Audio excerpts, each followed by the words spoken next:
The coronavirus crisis is, as I said, you can see from this update, it's curtailed our activities a little bit, but not much. We're still doing the work necessary to uncover government corruption. We're still in court litigating.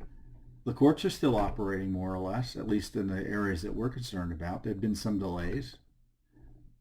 The bad news is the federal government specifically has essentially shut down key FOIA operations using coronavirus as an excuse. Are you aware of any federal government, by the way, are you aware of any federal government employees who have been laid off? Of course not. So we don't get any FOIA documents. I don't know what the FOIA employees are doing, but now we're not allowed to get any FOIA documents. They're using coronavirus as an excuse. But we're still getting some, or we have some that we had gotten that we're releasing now from before the collapse. And the documents are from the email communications between Page and Strzok. Now they are sitting on the FBI and Lisa Page was the former FBI attorney who had this illicit adulterous relationship with Peter Strzok, the other top counterintelligence official in the FBI, and between the two of them, they hated Trump and loved Hillary Clinton. It's pretty clear based on the text messages, the insurance text messages and things like that. Now, what's going on is that we had asked for all of their communications, emails and texts. Of course, they've been holding the text messages from us, and they have, I think, over 13,000 email communications, and they've been slow rolling the release of those records to us. And now we know why, because the records, each patch has material further confirming the criminal conspiracy against the President of the United States and the criminal cover-up of Hillary Clinton's corruption and seeming criminal activity tied to her email misconduct. And the latest batch of emails is just incredible. And it implicates who? John McCain. People forget that the late senator, his people, circulated the smear dossier that essentially called the president a traitor. So McCain was in on it. And now the documents show that the FBI had every reason to know almost immediately that not only that McCain was leaking the documents, but it also highlighted, these emails show, that they saw the dossier was being leaked 6 ways to Sunday by Team Clinton. This is just before the inauguration of the president, President Trump. And despite knowing that this group was leaking to try to destroy Trump, they were still trying to work with these people, I mean by Steele and Fusion GPS, to launder their dirt fraudulently into the FISA warrants. In fact, that's what they were literally doing. This is our first paragraph. The records include an email dated January 10th, 2017, in which Strzok said that the version of the dossier published by BuzzFeed was the publication that first published the smear, was identical, in quotes, to the version given to the FBI by McCain and had differences from the dossier provided to the FBI by Fusion GPS co-founder Glenn Simpson and Mother Jones reporter David Corn.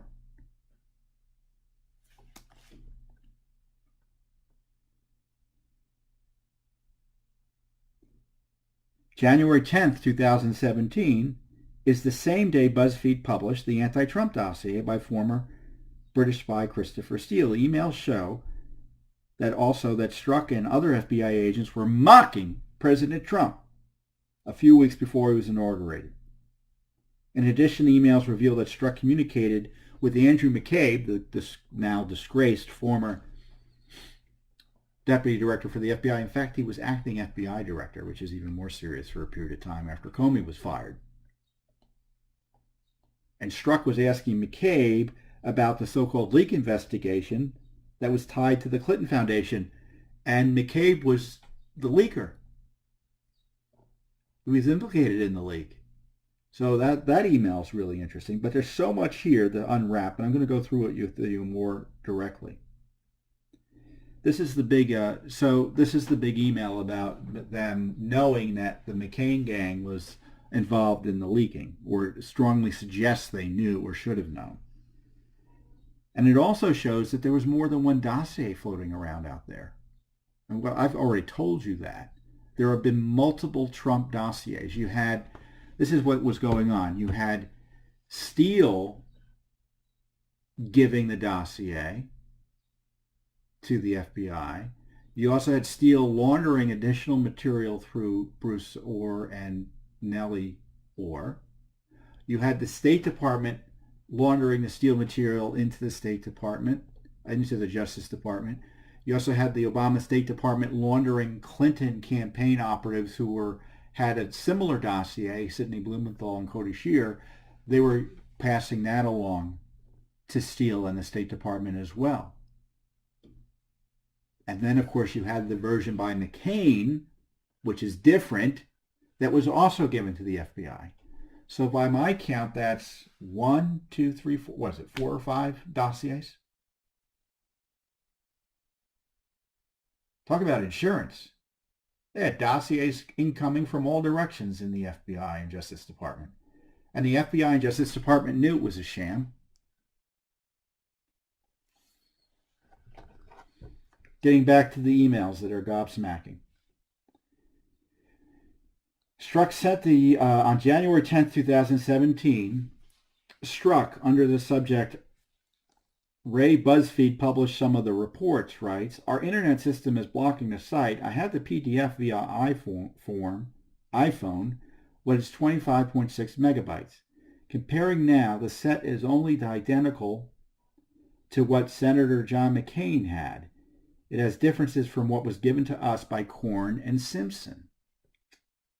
Strzok sent the email to Page and several top-ranking FBI officials, including Deputy Director Andrew McCabe, Assistant Director for the FBI,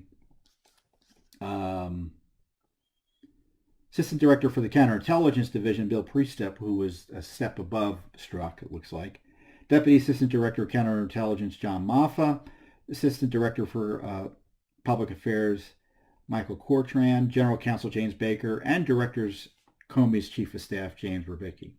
So that was the control group at the FBI. That was the control group that was running out of their leadership office the operation against President Trump. Then candidate, at this time he was elected president. He was President-elect Trump. And they're gathering this dossier material and recognizing that McCain, or someone close to McCain, it turned out that McCain acknowledged he gave the dossier information to the FBI, but he denied being the source of the BuzzFeed dossier report. Well, that wasn't true, because court filings, which were unsealed last year, showed the Arizona Republican senator and an associate had shared their dossier with several media outlets. So what does this all mean? It means that McCain was a leaker trying to drive anti-Trump sentiment with that smear, but it also showed the FBI knew that McCain was leaking, and as importantly, that Steele and the Clinton camp was leaking this all over the place. And they didn't tell the court the extent of that. They suggested they were unclear whether he leaked, I think if I recall correctly, I'm going on memory here, so you have to double check. But to the degree they mentioned Steele doing any leaks, they were vague as to whether or not he was even responsible, but they acknowledged they had to let him go. But they knew the dossier was still continuing to be peddled within the media by Steele. At the same time, and this is what they didn't tell the court, they were still trying to work with Steele through Dossier. They never stopped. In fact, we have the documents that show that happened. They were leaking material to Steele as well, we found. Just before the election, they were telling Steele they were investigating Trump. Telling Steele they're investigating Trump based on these Russia smears is like telling Hillary Clinton, because Steele was working for her in the campaign. And who's David Korn? He was the recipient of the dossier leaks. And of course, Fusion GPS was working, as I said, for the Clinton campaign. So it's just incredible material. All this is taking place just before the president's inaugurated. The FBI knew about these leaks. I'm not looking at the camera. I'm supposed to be looking at the camera, I guess. Now this is another classic. So what happened with Andrew McCabe and the leaks? So the irony here is that there was a suggestion that the FBI was suppressing an investigation into the Clinton Foundation, when in fact it was the Justice Department who was stopping the FBI, it looks like, from doing anything.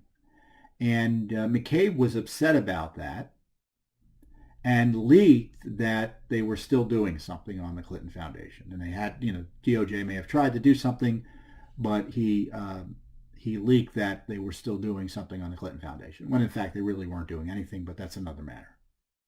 So the irony is that, and that leak was investigated, McCabe initially denied he was involved or suggested he had permission, and it turned out that that was not the case, or that's what the IG concluded, and that's why he was referred to the Justice Department for prosecution, which Attorney General Barr refused to do.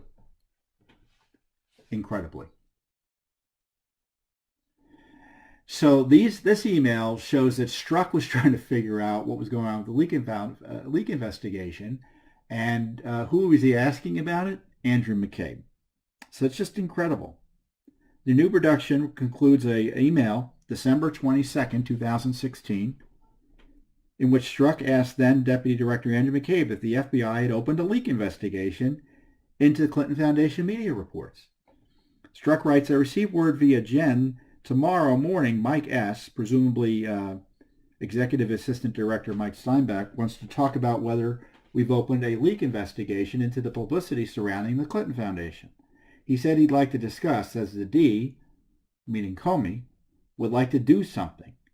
I need guidelines as to how, if you'd like me to detail the media poll we conducted. As you may recall, we have not detailed that activity other than to you and Bill. McCabe's reply to Strzok is redacted. So they're protecting McCabe still to this day, the FBI is.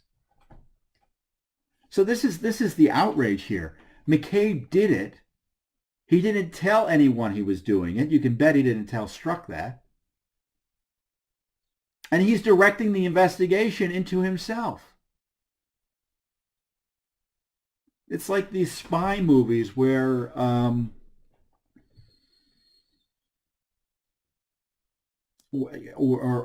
think it may have been the Robert Hansen case where the spy or the leaker was running the leak investigation.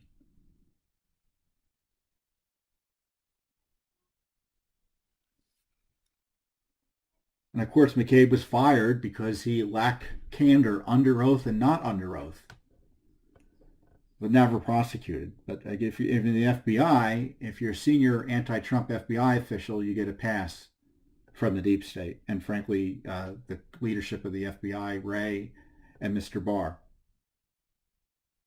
This is what the IG report concluded about McCabe. McCabe's disclosure of the existence of an ongoing investigation violated the FBI's and the department's media policy and constituted misconduct. McCabe was referred for prosecution, and DOJ declined to do anything. So more information about the depth of corruption by Andrew McCabe. I mean, it's pretty clear, Strzok's email is that he didn't know Comey was involved in the leak investigation or was the leaker. He wouldn't have been asking him for direction. And why is McCabe's response being withheld from us? Director Wray? Why do you keep covering up for the corrupt Obama gang that destroyed whatever remnant of reputation the FBI had? Documents also include several emails in which Strzok forwards Russia-Gate-related news articles to Page and other FBI officials.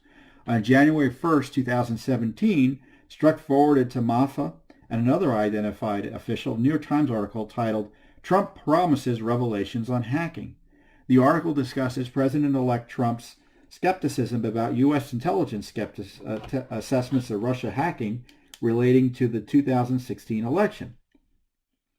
Strzok cut and pasted a quote from the article in which Trump said, "I don't care what they say, no computer is safe. I have a boy who's 10. He can do anything with the computer.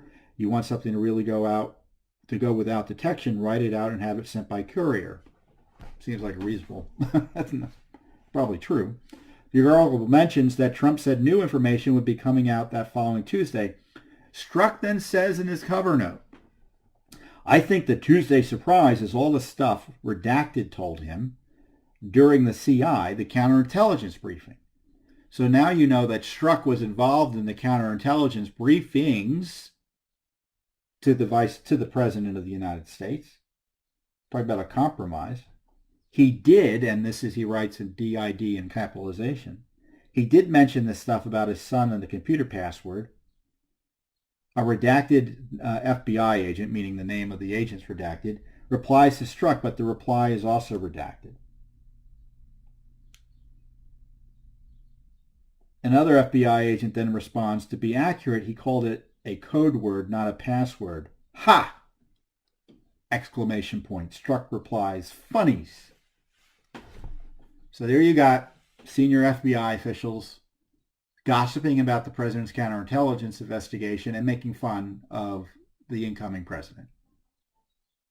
Further confirming Strzok thought little of the president-elect and was willing to engage in nasty gossip with his colleagues about him.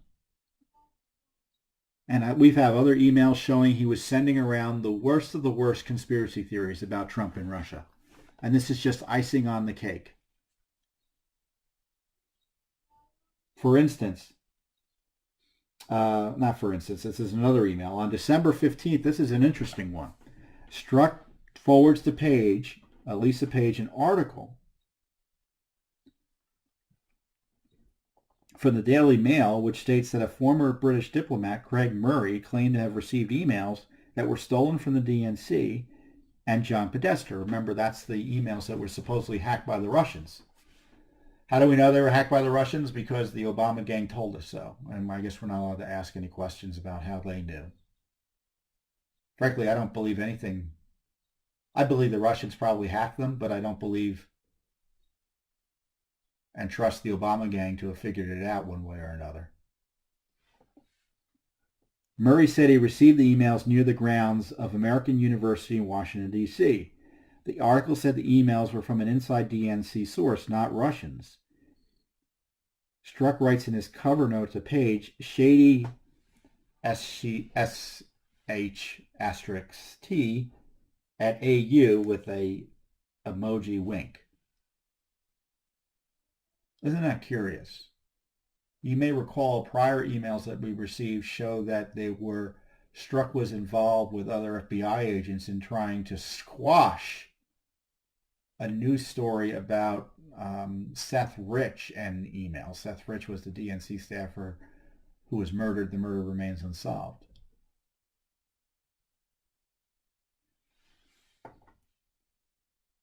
And what do you make of that email?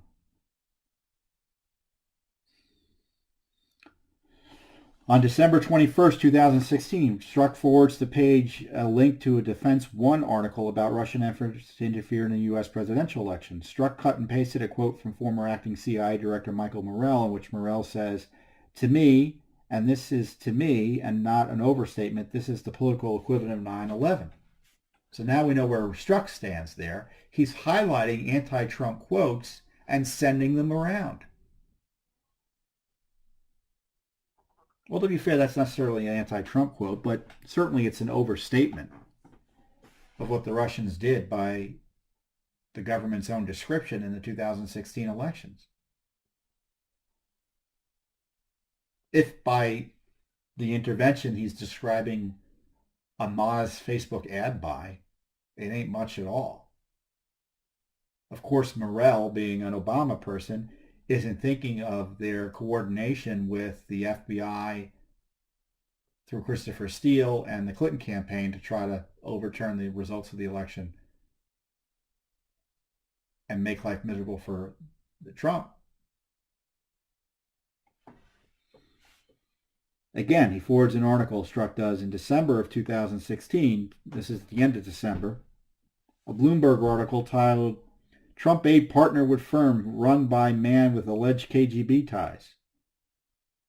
And who was this? About General Flynn. So again, more gossip innuendo targeting President Flynn. Then he was the incoming National Security Advisor. And what does Strzok say in conveying the email to Page? See, look, I'm sharing with his wink emoji. I tell you, it's disgusting to read this email communications. These guys had it in for Trump, and they had it in for Flynn. They had it in for anyone they didn't like. In Trump world, it's pretty clear.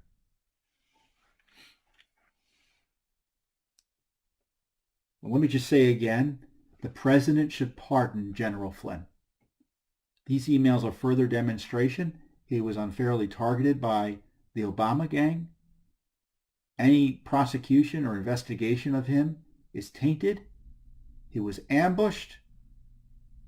They lied about whether he lied. We can't trust anything, any prosecution conducted by either the Obama administration, the Mueller investigation, or frankly now even the DOJ tied to Russia interference. The theory, and anyone else caught up in that investigation like Manafort, Flynn, and people like that, I'd pardon them all. And Flynn should be pardoned first thing.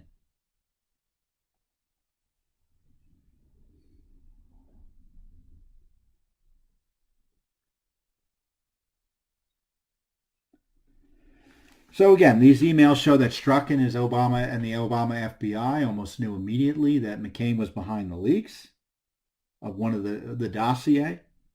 The emails show that senior FBI officials had contempt for President Trump and gossiped about him.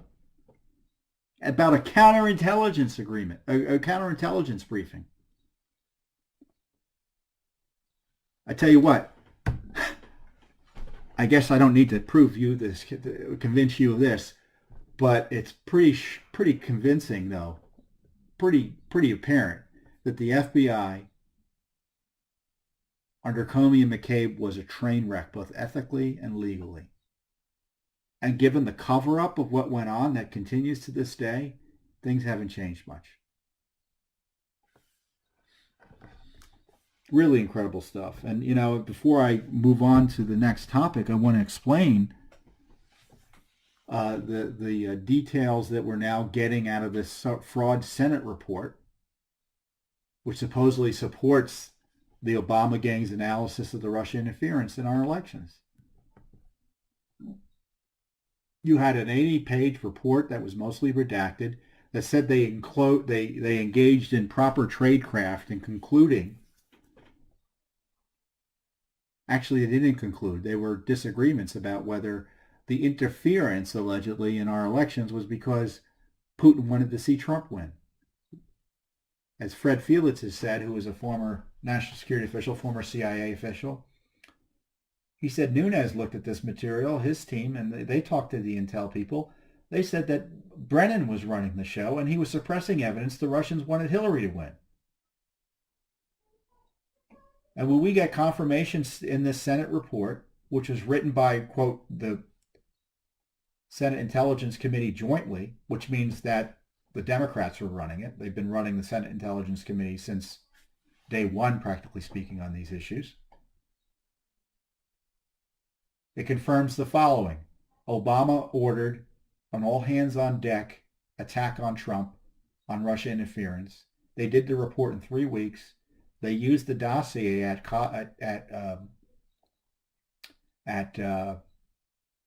Comey's insistence. They attached it. There was no credible information. It was a bogus analysis that the reason the Russians, quote, interfered in our elections was to help Trump. I mean, if you read the ICA, you will see, just looking at the analysis, it doesn't hold up. because the conclusions they draw about the operations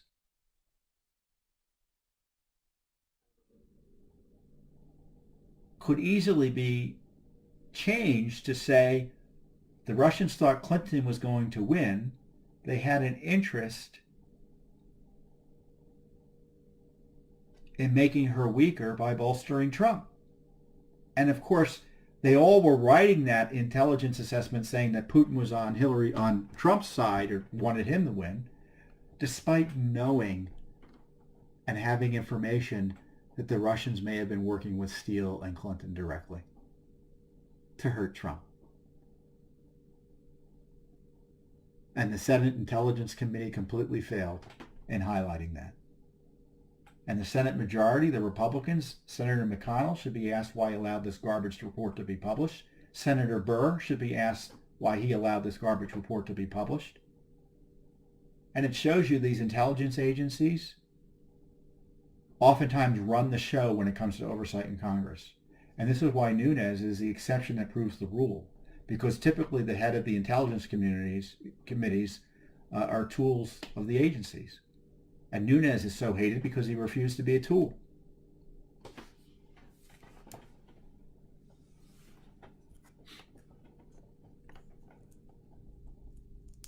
I mean, this report confirms Obama knew. He did it.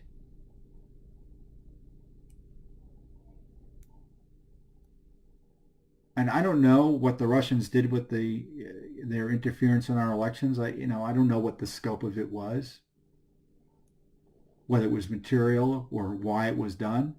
But I can tell you there's no reason to believe or trust any analysis about it out of the Obama administration.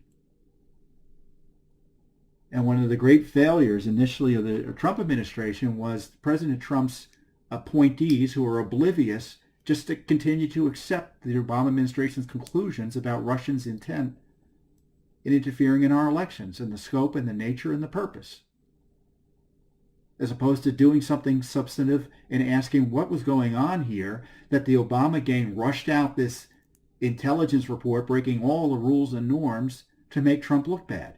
They just accepted it. Coates, who was rightly fired by Trump, were pushed out. Comey, obviously he had an interest in continuing the lies. Trump finally fired him.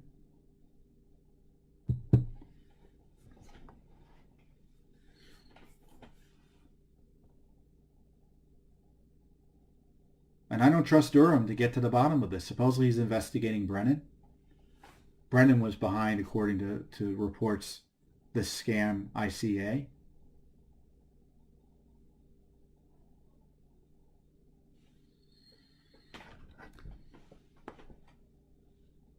I'll say it once, I'll say it again. Judicial Watch's Freedom of Information Act litigation has had more to do with disclosing what went on than anything the Justice Department has done.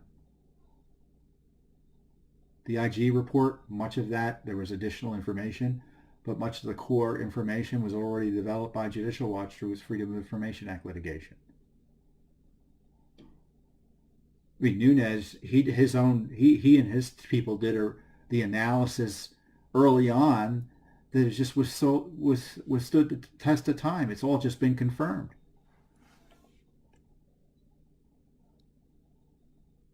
DOJ and FBI continue to suppress and stall and delay justice on this, the worst corruption scandal in American history. So we're doing our best to try to uncover what they refuse to disclose. We're slow rolling, as we say with the struck page material.